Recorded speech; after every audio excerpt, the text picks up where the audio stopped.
Welcome to the Business English Podcast, the best place for non-native professionals to learn how to communicate clearly and confidently. My name is Tanya Suarez, and in each episode, you're going to learn specific skills to develop your corporate communication, American pronunciation, and career strategy in order to build the life you deserve. Let's jump right in to part 1. Today we're going to talk about part 4 of how to win friends and influence people. In general, the messages were really positive and I think will have an amazing impact on myself as a communicator, as an educator, and on you as a language learner. For number 1, so the highlight number 1 is begin with praise and honest appreciation. This is amazing because it's so simple. Really, the main highlight there is instead of saying but, use and. From a language perspective, something so simple for you to do, and it makes a huge impact. Think about whenever you hear somebody say like, oh, that's really good, but immediately it's like the most deflating word ever, right? You're like, okay, here comes the bad stuff. But if you hear, you did really well, and you're more receptive. And think about the impact that has on the person you're talking to. If they're more receptive, if they're not defensive, you're going to have a better interaction. And most importantly with this book, in terms of business, better results. And not only do you get better results, but you do it in a way that is compassionate and respectful. So I really love that. So again, just switch the but and put and. Also, do that for yourself. Whenever you give yourself a compliment, like, my English is better, but no. For yourself, my English is better and I'm excited to work on this particular skill. It's a completely different approach, but I do think that you'll see the benefit in terms of retention, of remembering information that you're studying. Oh, by the way, speaking of some outdated things, I do need to call out a couple of moments in the book. I think I'm going to assume they did the best they could when they were editing this book. Remember in the beginning we read that they tried to update some of the examples. I'm going to give it the benefit of the doubt that at the time that this was written, these were appropriate ways to talk about women. But I couldn't help notice, for example, the first example shown here was about the president telling his secretary, like, oh, you look good today, but don't get too stuck up. I need you to improve your pronunciation. So just so you know, that is not good communication. That is abuse of power, sexual harassment, and just disgusting in general. I can see where in his mind Dale Carnegie thought that was suave and useful at that time, I'm going to pretend. But in this modern day and age, if you're a woman who's in that situation, no, you need to stop that. And if you're a man reading this and for some reason that didn't really get your attention as something negative, just observe your own behavior. And in the workplace, don't compliment someone, especially a subordinate, but really any woman, on her appearance and then in a really arrogant way try to give her a point of improvement. This is just another moment where I'd love to encourage you, no matter what expert you're learning from, we all make mistakes and we also all come from different backgrounds and different approaches. So you don't need to, for example, for this, I'm still able to appreciate the book and I'm using this as a teachable moment. And this can be a learning moment for you of like, okay, I understand the premise of the book. This example didn't sit well with me. Let me dissect why and how I can avoid being in that situation or avoid causing that situation. So I want you to take everything from a point of encouragement. It's less toxic and it's more productive. Okay, next. Call attention to people's mistakes indirectly. Oh, you know what? I think this is the section where they encourage us to use and instead of but. So as I already covered that, fantastic advice. And from a language perspective, very, very simple. All right, number 3, talk about your own mistakes before criticizing the other person. In this chapter, he used a great example. I'm pretty sure it was this one where his niece, who was 19 years old, started working for him, and he was going to reprimand her for not doing something well, and he caught himself and said, hold on, I am much older than her, much more experienced. Let me remember all the mistakes I made when I was 19, and from that compassionate standpoint, give her feedback. And it was so much more productive. And again, and I keep using the same words because I do think this book is about effective, productive, and respectful communication, which is like the most glorious trifecta, because I believe in making people feel good. And that's really a big part of this book. So remember where you were at that point if you're talking to a team member. Remember that you know a lot more than someone who is newer than you, and try to be more empathetic. And this will help you communicate better. All right. Also, this one, I think, don't be annoying or condescending about it. Like, oh, when I was your age, I could do that. Or I made that mistake, but then I got, so much better within 10 minutes. You want to be mindful of presenting your experience and empathy in a way that is nice, for lack of a better word. Okay, number 4, and by the way, let me know in the chat if you had a point that you really enjoyed, or either from this section or from the book in general. I'd love to hear what you liked. All right, number 4, ask questions instead of giving direct orders. This was really interesting because I agree with a lot of the examples, but I also have a little word of caution. So I like the phrases that he gives. So you might consider this, or do you think that would work? In the example that he gave of addressing a team, I think the company leader wanted to motivate the team to kind of come up with their own solutions instead of just telling them. I thought that was magnificently done. It really encouraged them to take ownership of the solutions, which means they're more engaged and they're more likely to go through with it.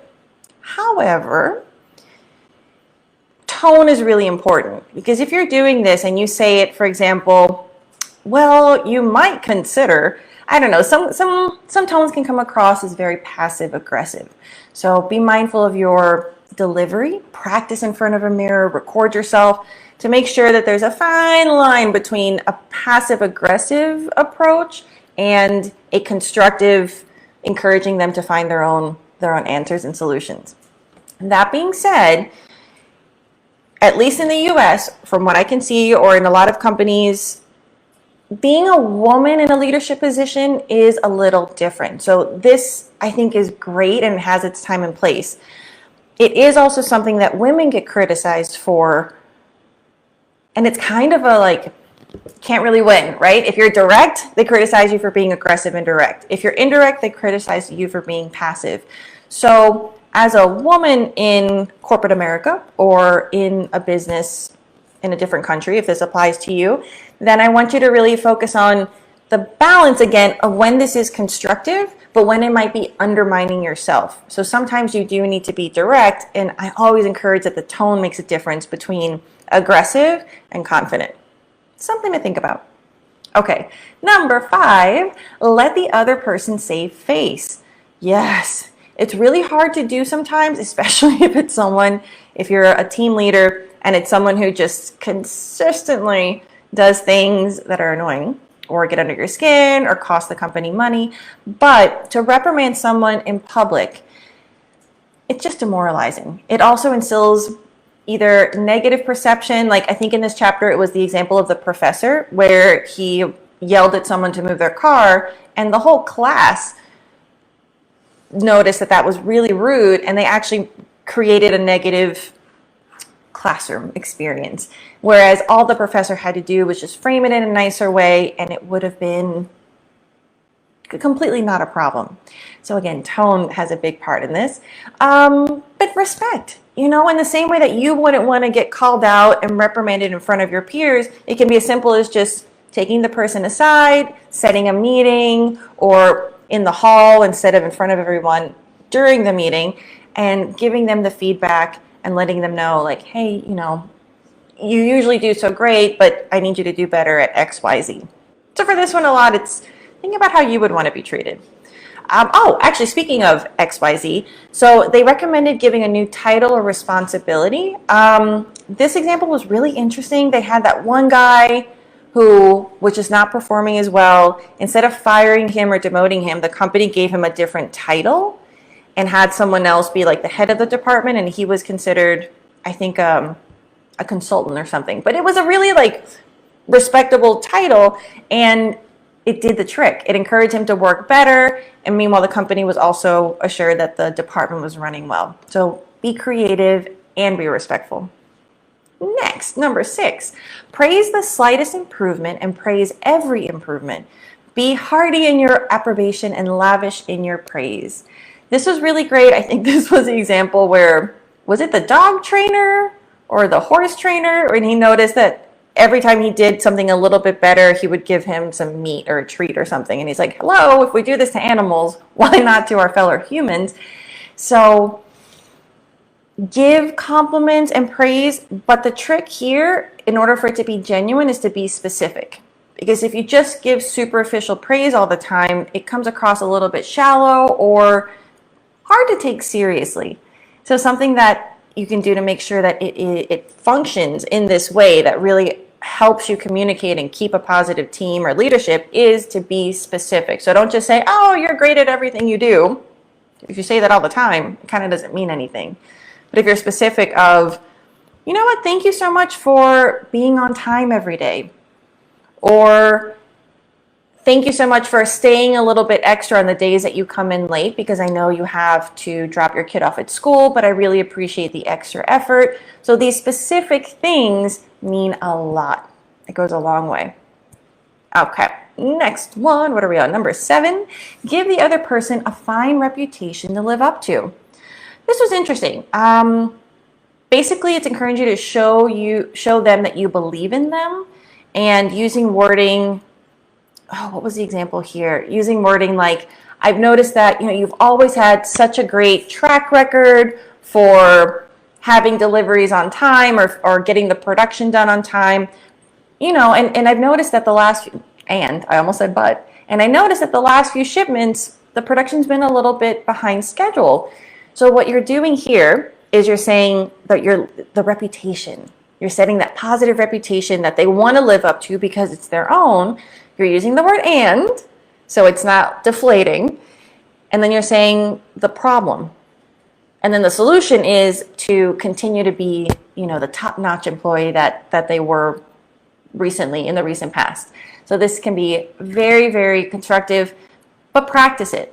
This kind of stuff doesn't always come naturally. So I think it's really good to take these tips, put them in hypothetical situations or in situations that you've been in the past, and practice them. Talk to your plant if you need to. Pretend that's your employee or your boss or your friend or significant other, and really script out and practice these situations so that when it does happen, because there are emotions involved in this, and when something's emotional, it's hard to be logical, as the book states. So you want to practice this in a cool state so that when it happens, your body is ready to respond using these amazing techniques.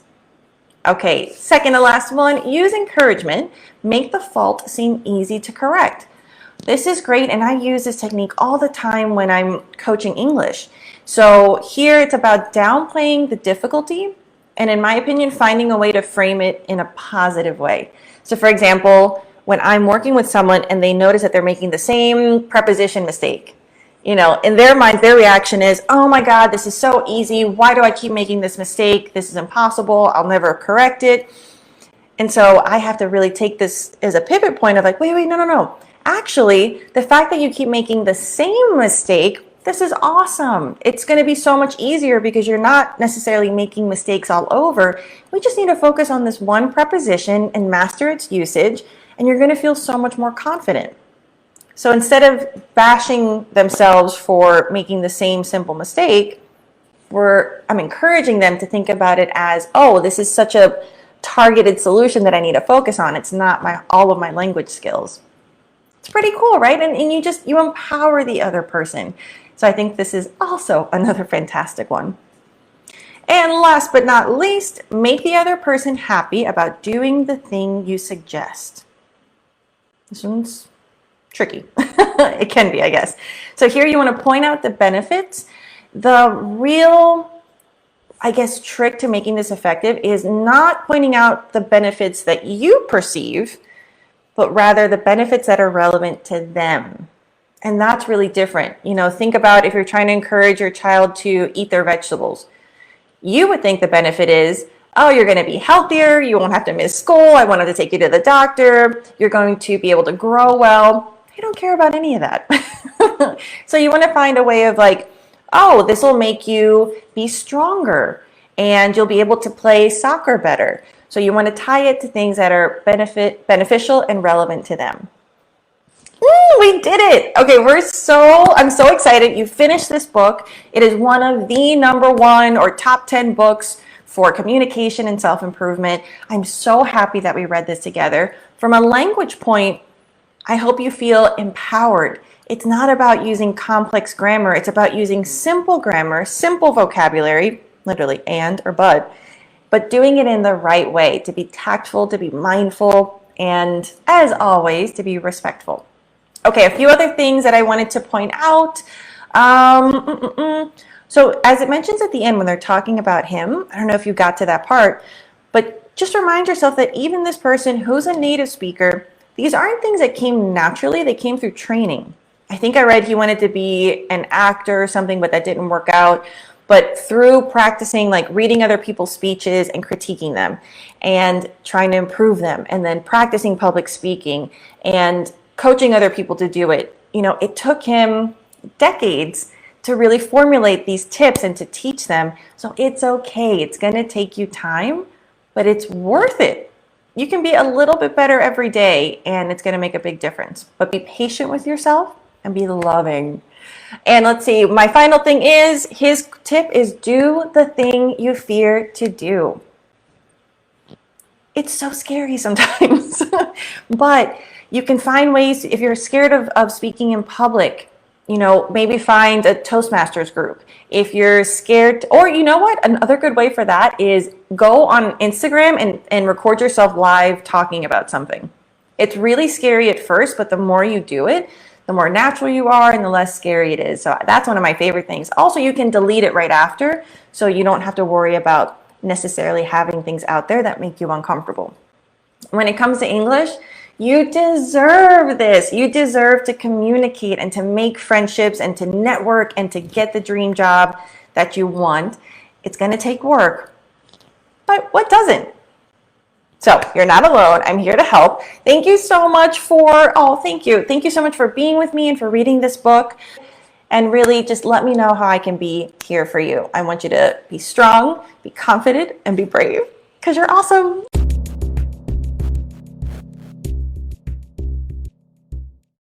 A great way to get more English speaking practice is to start your own podcast. Spotify for Podcasters makes it so easy to record, edit, and distribute your podcast right from your phone or computer. So, no matter what your setup is like, or how much experience you have or don't have, you can start creating today. Not only is it simple, it's totally free. I decided to start my podcast with Spotify, and it's helped me reach hundreds of thousands of people. So download the Spotify for Podcasters app or go to spotify.com/podcasters to get started. For more business English resources like articles, videos, courses, and one-to-one coaching with me, head over to tanyasuarez.com.